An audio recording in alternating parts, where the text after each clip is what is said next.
The trade deadline has come and gone, and while nothing really happened to the Islanders prospect pool, nothing really happened to the Islanders prospect pool. So let's talk about that.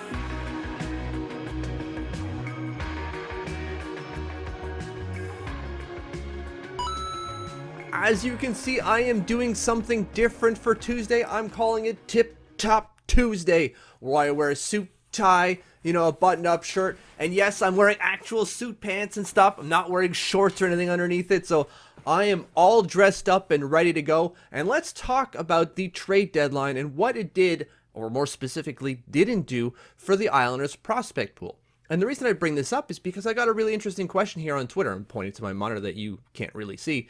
But the question here is, Michelle, for a guy who covers our prospects in depth, don't you think yesterday set the franchise back in terms of the future? We had an opportunity to improve one of the worst farm systems and chose to do nothing. I really like this question. Thank you, Gigs, for the question. Did we lose an opportunity here to improve the Islanders prospect pool by bringing in either, prospects themselves or draft capital? And well, technically, yeah, we did. We didn't really do much there in terms of bringing anything in. Of all the trades that happened yesterday, the Islanders and the Buffalo Sabres did nothing. So is this a wasted opportunity? The way I'm going to approach this deadline, or the look at this deadline, is I'm going to review 4 different trades and see if the Islanders coulda, shoulda, or woulda gotten in on something like that. The first trade I want to look at is the one between Florida, Carolina, and Columbus. It's the one where Max Domi goes from Columbus over to Florida and passes through Carolina, where they chew up 50% of his contract. Is that not something that the Islanders could have done? Heck yeah. And should they have done it? Heck yeah. Why the hell not?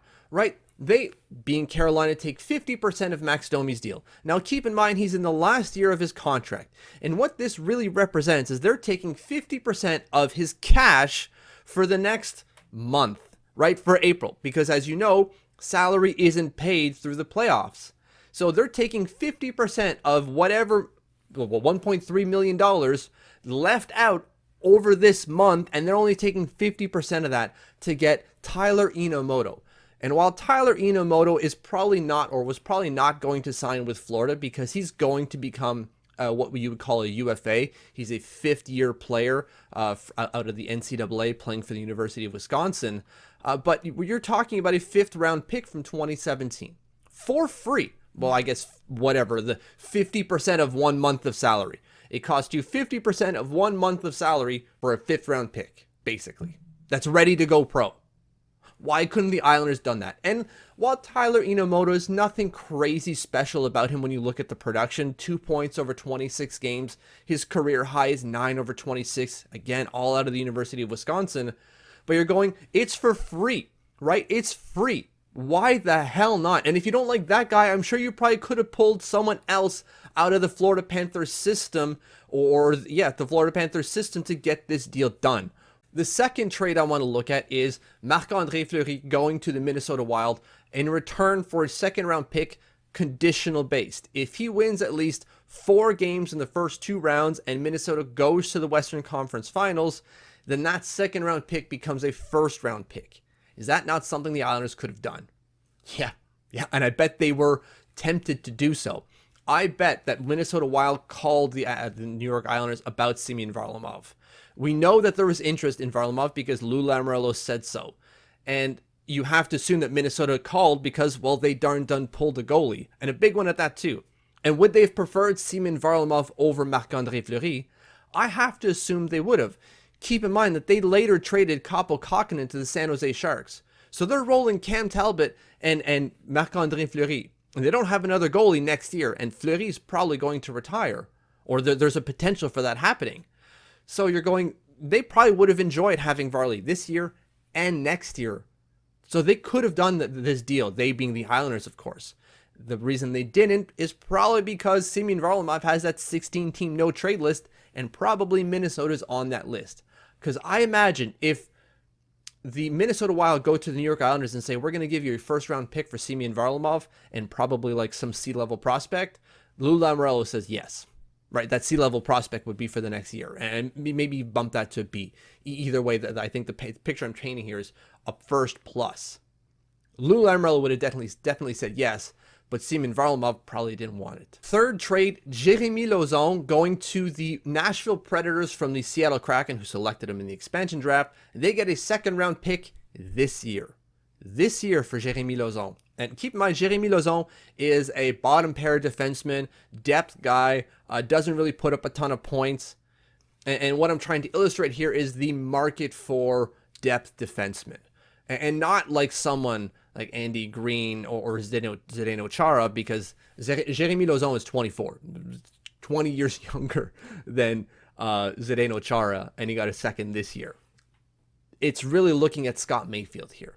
And Jeremy Lauzon and Scott Mayfield aren't one for one, but if you're getting a second-round pick for Jeremy Lauzon, you're getting a whole hell of a lot more for Scott Mayfield.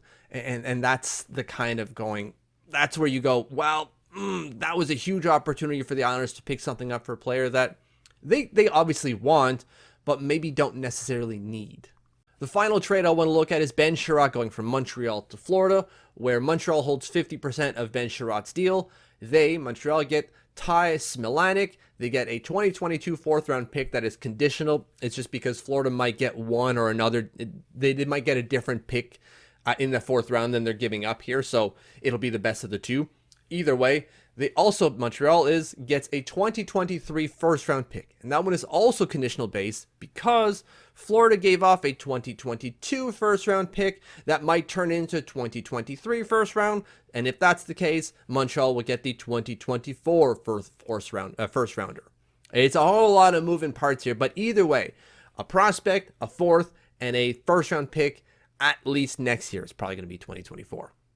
Could you not get something pretty good for, again, Scott Mayfield in this term?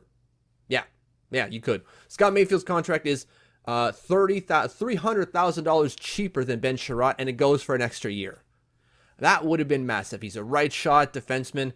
This is where you look at this deal and you say Scott Mayfield could have got a king's ransom at the deadline, and this is what Giggs is looking at in terms of improving this not really high-quality prospect pool. Thank you for watching on this Tip Top Tuesday.